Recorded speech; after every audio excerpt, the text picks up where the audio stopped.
everybody, welcome back to 366 Days of Hope. My name is Pearl, and I'm here to share our next topic, which is reading is the path to healing. And the reason why I named it that is because I've realized that throughout studies, people who have read have actually helped prevent a lot of neurological diseases. And the reason for that is because of the fact that as you read, it requires your hippocampus, your prefrontal cortex, and all the different parts of the brain to be active when you are reading, because it requires comprehension, it requires cognitive abilities, it requires attention. It really gets you to focus. And so all of those things are firing off in the brain, which helps stave off a lot of these neurological diseases. And I really encourage a lot of people to read. Not only that, but the more you read, the more you grow and learn, and in the process of your learning, you can end up healing a lot of the maybe issues that you may be grappling with in life. You know, whether that's just existential questions, maybe lots of reading has helped you, solidify your beliefs. Reading can also help you learn, especially if you're reading, self-help books or books that really encourage a wealth of knowledge on how to change your lifestyle and improving it. Those kind of things can help you change certain habits. Obviously, listening to, some of these videos that you hear and watch are great, but they don't actually benefit you to a huge degree. And I know that's kind of counterintuitive because I've created these videos for you. But this 366 Days of Hope is also to remind you that beyond just, browsing through the TikTok or whatever social media platforms you use, reading actually helps significantly in also reducing, depression.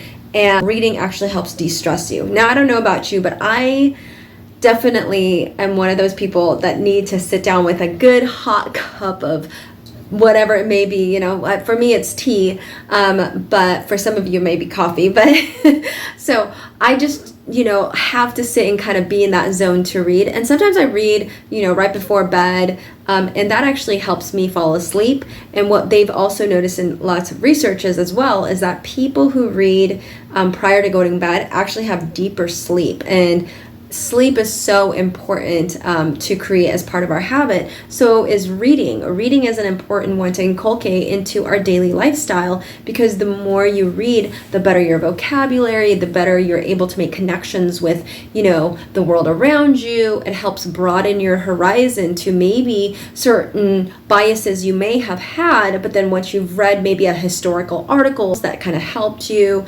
process through whatever, issues or ideas that have come up into your head. But once you kind of read, it helps expand your mind to seeing the world differently and other than just life experience. Sure, you can read as much about a foreign country, but until you live there or you go there and you experience it, does it really help you kind of understand maybe what you've read.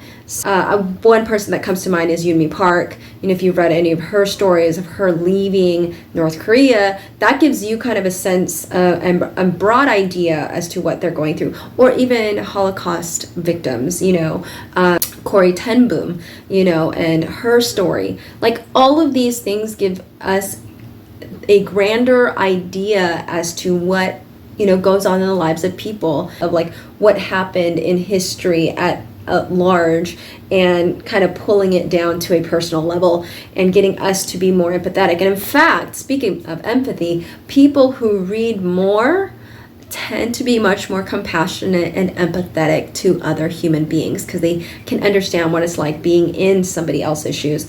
I'm a type of person who loves to read biographies. That's just kind of my thing. Not everybody's into it.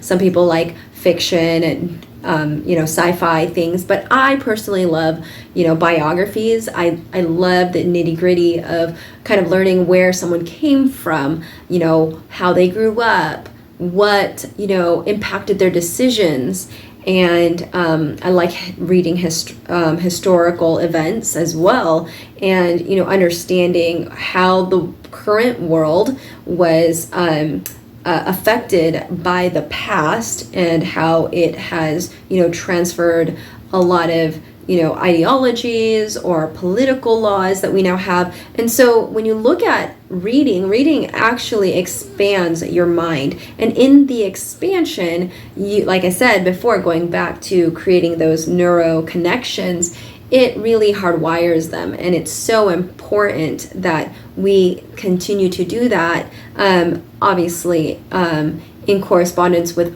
a much healthier lifestyle as well. But reading definitely benefits you in multiple ways, and I just hope that this encourages you to get a good book out there. Read, expand. I'm definitely a reader. I'm big into psychology. I have a lot of obviously health books because I'm a personal trainer, and I do a lot of research on health, because health is constant, and I like to read historical books as well, just to kind of, like I said before, just sort of understanding, what the thoughts and sentiments were of the past and what they are currently. And some of it surprised me, some of it doesn't, but it's what helps you grow and expand your ability to, communicate as well. And for those of you that struggle with focus, my encouragement is to really try to get in a few more books in your repertoire for the year, because when you do that, it helps you be able to focus a lot better. Like we mentioned earlier, being able to focus is so important, especially when you hear so many people who deal with ADHD, ADD, those kind of things. But being able to focus and read may be very challenging with those who have been diagnosed with that, and there are multiple ways in which to tackle it.